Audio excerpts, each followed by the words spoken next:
بلکہ ان کی دنیا مطلب جسم خاکی کے وجود میں آنے سے پہلے جب روحیں پیدا ہوئیں یہ تب سے یہ شروع ہوا علم، وہ بھی تصوف میں اس کی تعلیم ہے، اور کہ انسان کی ابتدا کیا ہے، مساق اول کیا ہے جو روحوں نے اللہ تعالیٰ سے وعدہ کیا تھا، اور تو وہ سارا علم تصوف کا حصہ ہے۔ تو حضرت آدم علیہ السلام سے روحانیت کی تعلیم شروع ہوئی، اور تمام انبیاء کرام جو بھی تعلیمات دیتے رہے، جب مخلصین عبادت کرتے تھے، اپنے اخلاق سنوارتے تھے، معاملات اچھے کرتے تھے، تو اللہ کی ذات انہیں معرفت عطا فرماتی تھی، اللہ تعالیٰ کی ذات ان کے اندر دل میں باطن میں روشنی پیدا کرتی تھی، اور اللہ تعالیٰ ان سے مکالمہ بھی کرتے تھے الہام کی صورت میں، اور اسے اپنے شارع کے قریب ہونے، اس کے دل میں موجود ہونے کا ثبوت دیتے تھے، اور اسے ہی ہدایت کہتے ہیں جو ہم سورۃ فاتحہ میں ہر نماز میں ہر رکعت میں طلب کرتے ہیں، اہدنا الصراط المستقیم، ہدایت سے۔ اس علم کا نام روحانیت ہے۔ اب جو وقت گزرتا گیا، انبیاء کی تعلیمات جو ہیں وہ لوگ اس سے ہٹتے گئے تو مختلف مذاہب سامنے آئے، لیکن اصل انسانی جو فطرت ہے کہ وہ اللہ کو جانے اور پہچانے، اس کی روح سے وہ عبادتیں ریاضتیں اپنے طریقے سے کرتے رہے، تو انہیں روشنی بھی ہوتی رہی، قدرت گائیڈ بھی کرتی رہی، لیکن چونکہ ان کے عقائد درست نہیں تھے تو قدرت نے انہیں ان پہ چھوڑ دیا کہ صحیح راستہ یہ ہے، اور یہ دیکھو میں نے تمہیں روشنی دی ہے تو میں نے باتیں بھی کی ہیں، جسے الہام کہتے ہیں۔ یہ وہ وحی نہیں جو صرف نبیوں پہ آتی تھی، میں اس الہام کا ذکر کر رہا ہوں جو زمین پر بھی ہوتا ہے، آسمانوں پر بھی ہوتا ہے، شاید کی مکھی پر بھی ہوتا ہے، میں اس الہام کا ذکر کر رہا ہوں، ہر انسان کو بھی ہوتا ہے۔ وہ الہام دو طرح کا ہے، ایک شیطانی اور دوسرا رحمانی۔ تو اس طرح یہ علم تصوف کی مختلف جو ہے نا شکلیں ہندو مذہب میں، بدھ مذہب میں اور دیگر مذاہب میں نظر آئیں۔ انہیں ہم روحانیت نہیں کہتے، انہیں روحیت کہتے ہیں۔ صوفیاء نے اس کا بھی ذکر کیا ہے اور اس کی نفی کی ہے کہ اگر کسی سے اس طرح کے واقعات ظاہر ہوں جو بظاہر سمجھ نہ آئیں تو انہیں کرامات تصور نہ کیا جائے، وہ استدراجات ہیں، وہ لوگ اللہ کے منکر ہیں، لیکن اللہ نے اپنی نشانیاں دکھانے کے لیے ان پہ یہ باتیں ظاہر کی ہیں، اپنے دلائل ان کے سامنے اللہ نے پیش فرمائے ہیں۔ اسے کہتے ہیں استدراجات، اور روحیت اسے روحانیت نہیں کہتے۔ ان میں ڈسٹنگوش کرنا ضروری ہے، روحانیت میں اور روحیت میں۔ میں نے جو ڈائیگرام پہلے دو پیش کی اس میں روحیت اور روحانیت کے میں نے ذکر کیا ہے کہ جو اخلاق اچھے ہوں گے روحانیت ہوتی جائے گی، اور جو اخلاق بگڑیں گے تو روحانیت کی جگہ پہ روحیت آ جائے گی، شیطان باتیں کرے گا، شیطان گائیڈ کرے گا، شیطان گمراہ کرے گا۔ آخری مثال میں روحیت میں فرق کے لیے اور اللہ تعالیٰ کا ایک گناہ گار انسان سے مکالمہ کیسے ہوتا ہے، میں قابیل اور حابیل کی مثال دوں گا۔ قرآن حکیم میں ہے کہ قابیل جو ہے اس نے جب اپنے بھائی حابیل کو ناحق قتل کر دیا، شہید کر دیا، تو یہ پہلا قتل تھا۔ اسے اب سمجھ نہ آئے کہ میں اس ڈیڈ باڈی کا، لاش کا، مردہ جسم کا کیا کروں، تو اللہ نے 2 کوے بھیجے۔ وہ کوے لڑنا شروع ہو گئے آپس میں، ایک کوے نے دوسرے کوے کو مار ڈالا۔ اس کے بعد اس نے اپنے پنجوں سے، چونچ سے مٹی کھودی، قبر کھودی، اور اس ڈیڈ باڈی کو مردہ کوے کی کھینچ کے اس میں ڈالا اور اوپر مٹی ڈالی۔ تو قرآن حکیم میں اور حدیث میں مذکور ہے کہ پھر قابیل پچھتایا کہ میں تو اس جانور جتنی بھی سمجھ نہیں رکھتا۔ یہ قابیل کے ساتھ کس کا ڈائلاگ تھا ذرا مجھے بتائیں؟ کوے کس نے بھیجے؟ اور جو انہوں نے ڈیمونسٹریشن دی وہ بالکل لاجیکل تھی۔ قابیل نے اسی طرح ڈیڈ باڈی دفنائی، پہلی قبر اسی طرح بنی۔ میں اسے روحانی مشاہدہ اور تجربہ کہتا ہوں۔ علامہ نے بھی اسے ریلیجیس ایکسپیرینس کہا ہے اور اس کی اہمیت بیان کی ہے، اور اس کی تعلیم کا بہترین ذریعہ علم تصوف ہے۔ علامہ اقبال نے اپنی شاعری میں علم تصوف کی بہت سی اصطلاحات استعمال کی ہیں۔ علامہ اقبال نے جو وجدان گیان کا تصور دیا ہے، علامہ اقبال نے جو ضرب کلیمی کا تصور دیا ہے کہ ضرب کلیمی دل پہ لگائیں، وہ صوفیاء کے علاوہ کون گائیڈ کر سکتا ہے؟ علامہ اقبال نے شیخ محمود شبستری کی جو مصنوعی گلشن راز ہے، اس میں ان کے مرید نے جو 17 سوالات پوچھے، جن میں سے 15 جو ہیں مطبوعہ صورت میں موجود ہیں، علامہ نے ان کا جواب اپنے فلسفہ خودی کی روح سے دیا، مصنوعی گلشن راز جدید میں۔ آپ وہ مصنوعی گلشن راز جدید پڑھ لیں، اس میں علامہ اقبال نے یہی معرفت کی باتیں کی ہیں، وہی جو صوفیاء نے کی ہیں، اپنے فلسفے کی روح سے بیان کی ہیں انہوں نے، اور اس کے بعد انہوں نے یہ کہا ہے کہ تم حقیقت کو نہیں پا سکو گے جب تک پیر کامل یا مرشد کامل تمہیں نہیں مل جاتا، اور اگر تمہیں ایسا بندہ مل جائے تو اس کی ہم نشینی اختیار کرو تاکہ وہ تمہیں منزل تک پہنچا دے۔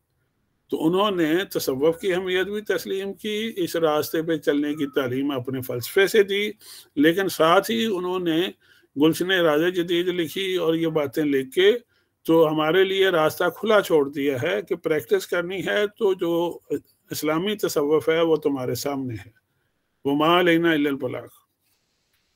سر بہت بہت شکریہ، جزاک اللہ خیر۔ آپ اپنے موضوع اقبال اور تصوف پر گفتگو فرما رہے تھے، اور بے شک آپ نے اس موضوع کا حق ادا کیا، جزاک اللہ خیر۔ میری سامعین میں سے گزارش ہے کہ اگر کسی کا کوئی موضوع سے متعلق سوال ہے تو وہ ہینڈ ریز کیجیے۔ جی محمد عباس صاحب نے ہینڈ ریز کیا، آپ اپنا سوال کیجیے، مائک انمیوٹ کر کے۔ السلام علیکم، میری آواز آ رہی ہے؟ وعلیکم السلام۔ جی جی جی، آپ کا لیکچر ماشاءاللہ بہت ہی بہترین تھا اور بڑا مزہ آیا لیکچر سننے میں۔ میں ایک ابتدائی سا طالب علم ہوں اور زیادہ شناسائی نہیں رکھتا علوم سے، تو اس لیے ایک ابتدائی سا ہی سوال ہے میرا۔ دو سوال ہیں چھوٹے سے۔ ایک سوال یہ ہے کہ اسلامی علوم کی ڈیفینیٹلی جو علمی حلقے ہیں وہ اس کی تعریف کرتے ہوں گے، اور کافی تعریفیں کی جاتی ہیں کہ کس تعریف کے تحت کوئی علم اسلامی علم کہلاتا ہے۔